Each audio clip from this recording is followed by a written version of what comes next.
के इस वीडियो में देश के सबसे बड़े ग्रेट इंडियन डेजर्ट के बारे में बातचीत करने वाले हैं।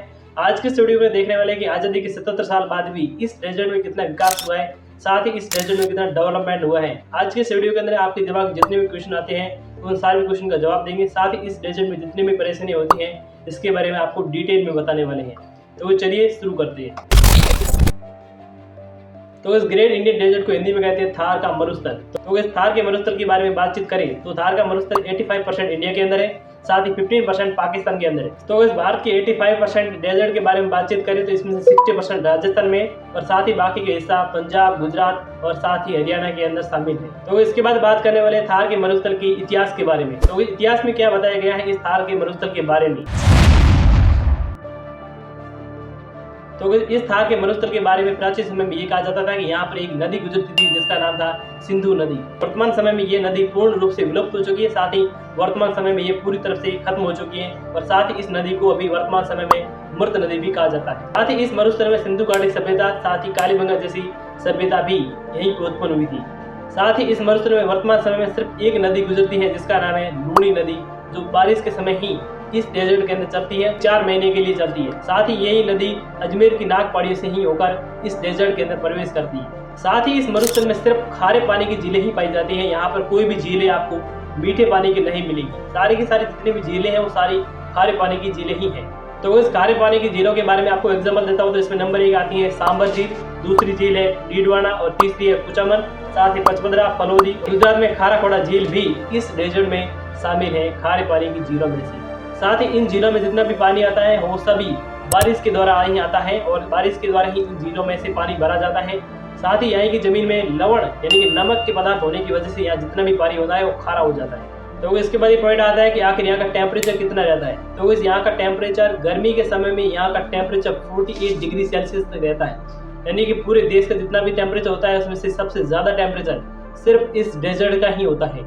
साथ ही यहाँ की बारिश की बात करें तो यहाँ पे बारिश 100 से 500 mm तक ही होती है, इससे ज़्यादा यहाँ पर कभी भी बारिश नहीं होती है, जिसके कारण यहाँ पर पानी का बहुत बड़ा संकट है।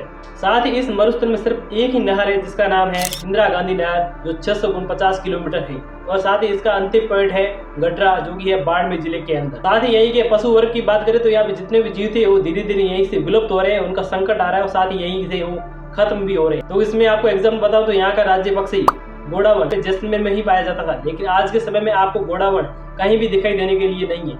वो घोड़ावण तो कुछ समय पहले ही इस डेजर्ट में बहुत ज्यादा टाइम तक के लिए रहते थे, साथ ही इस डेजर्ट में बहुत ज्यादा ये घोड़ावण पाए जाते थे, लेकिन आज के समय में ये सब कुछ खत्म हो चुके हैं और साथ ही आज के समय में ये सब विलुप्त हो चुके हैं। इस डेजर्ट में सबसे बड़ी किल्लत है वो पानी, जिसके बारे में हम आगे बात करने वाले हैं। थार रेगिस्तान दुनिया का सबसे बड़ा अधिक आबादी वाला रेगिस्तान है। साथ ही थार रेगिस्तान में राजस्थान की 40% आबादी इस थार रेगिस्तान में निवास करती है। तो इसके बाद ये पॉइंट आता है कि आखिर इस डेजर्ट में किस चीज का बहुत ज्यादा संकट है। तो इस डेजर्ट में सबसे पहला और सबसे बड़ा संकट एक चीज का है, वो है पानी। तो इस आजादी के 77 साल बाद भी इस डेजर्ट में पानी अभी तक नहीं पहुंचा है। तो आज तक इस डेजर्ट में जितने भी लोग रहते हैं उनकी सबसे पहली और सबसे बड़ी डिमांड एक ही है, वो है पानी।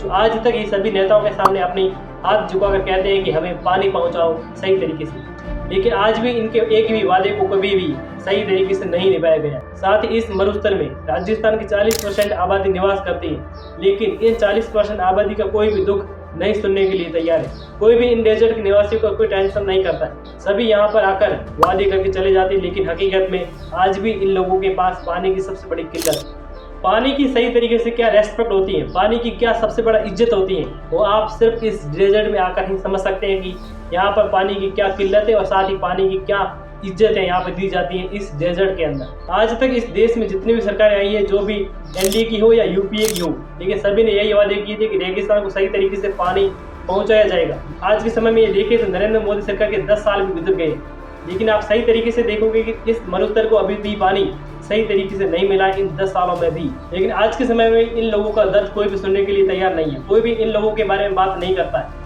तो आप देख सकते हैं कि राजस्थान के अंदर इस डेजर्ट के बारे में कोई बात नहीं करता है। सबको चाहिए वोट, और वोट से पहले करते हैं वादे, लेकिन उनके वादे यादों में ही रह जाते हैं। तो इस आज के वीडियो के अंदर मैंने आपको ग्रेट इंडियन डेजर्ट के अंदर जिस चीज़ का संकट है उसके बारे में मैंने आपको सही तरीके से समझाया।